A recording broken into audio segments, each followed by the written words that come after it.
ความอุดมสมบูรณ์ของป่าไม้ชีวนานาพันธุ์เมื่อก่อนมนุษย์เฮาอาศัยธรรมชาติในการดำรงชีวิตบ่ว่าจะเป็นที่อยู่อาศัยเครื่องนุ่งห่มเสบียงอาหารล้วนแล้วแต่หาเอาตามธรรมชาติและสิ่งที่จำเป็นหลายกว่านั้นที่คนเฮาขาดบ่ได้ก็คือยาพื้นเมืองยาพื้นเมืองแม้นมีความสำคัญหลายในการดำรงชีวิตของคนเฮาในเมื่อก่อนจนถึงปัจจุบันในนั้นลุงบัวศรีและลุงบุญจันทร์ที่เป็นหมอยาพื้นเมืองอยู่เขตบ้านทา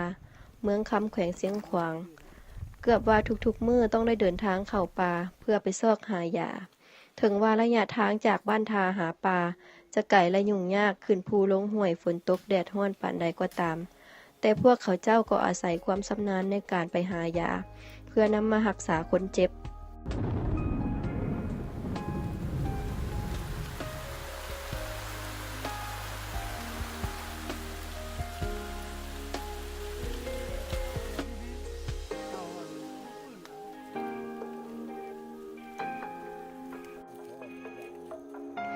ยาทุกชนิดที่ไปหามานั่นในเมื่อก่อนแม่นหาได้ง่ายอยู่ใกล้เฮือนแต่มาฮอดปัจจุบันแม่นหายากและอยู่ไกลฉะนั้นจึงเป็นอุปสรรคในการไปเอายา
ทุกมื้อชาวบ้านทาจะเห็นลุงบัวศรีและลุงบุญจันทร์ไปเอารากยาหลายชนิดมาฟันเป็นก้อนน้อยๆตามแต่ละขั้นตอนแล้วนำเอาไปเข้าเตาอบตากให้แห้งตามวิธีดั้งเดิมที่เพิ่นได้เรียนมานำครูบาอาจารย์ดังนั้นเห็นว่ายาพื้นเมืองมีความสำคัญในการปัวพยาธิจึงมีการนำเอายามาปลูกไว้ในสวนอ้อมเรือนและเป็นอนุรักษ์รักษายาพื้นเมืองไว้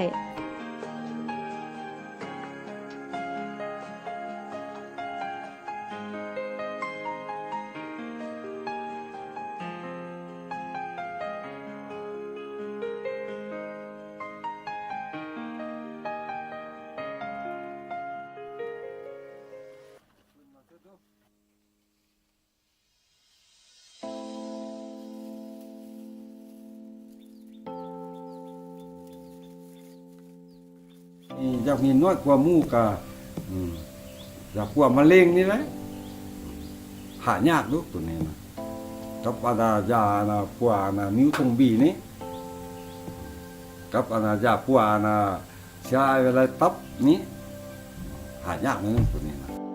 ต้นเนาะเขารักษาว่าต้นลูกต้นแม่มันต้นใดมันสุดส้มแล้วเขาก็เอาไปต้น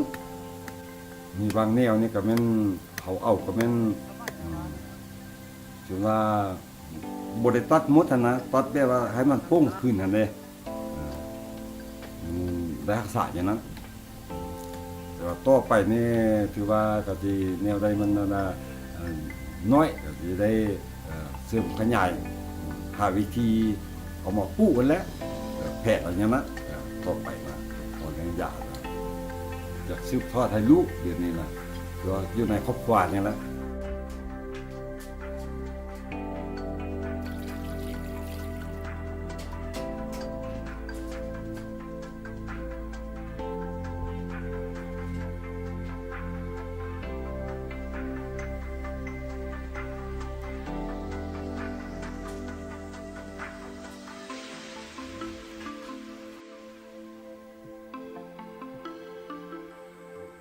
มาอีกบ่ดนก็มีคนมาเอายาไปรักษาในระยะผ่านมาบ่ว่าจะอยู่ในแขวงหรือต่างแขวงต่างก็เดินทางมาหาหมอยา ดังนั้นจึงเฮ็ดให้พวกเขาเจ้ามีชื่อเสียงทั้งภายในและต่างแขวง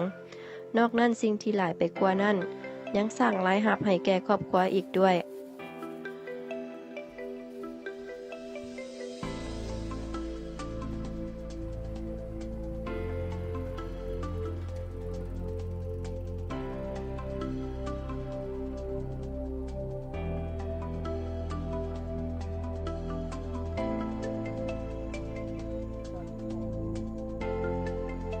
เริ่มต้นจากวันนั้นพวกเราได้สร้างสวนน้ำรักศิวานาพันธ์มีอยู่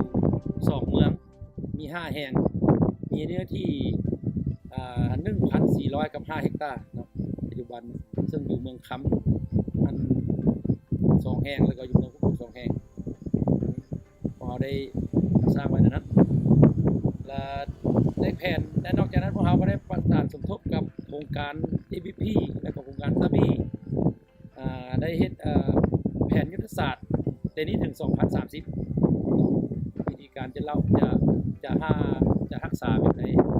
จะมีแผนปลูกแผนพ่นแบบไหนอันนี้พวกเราก็มีนะครับนอกจากนั้นพวกเราก็ได้มีเป้าหมายของถึง5เมืองแขกเส้นหวงที่เหลือพวกเราก็ได้มีเป้าหมายให้สมทบกับคณะกรรมการคัดเมืองนั้นเพื่อว่าชี้เป้ากำหนดก่อนที่จะเฮ็ดสวนอนุรักษ์ศิวานาพันธ์ตึมหมายถึงว่าทีนี้เขา2020เขาจะพยายามให้มันได้ทุกเมืองให้มีทุกเมืองเนาะ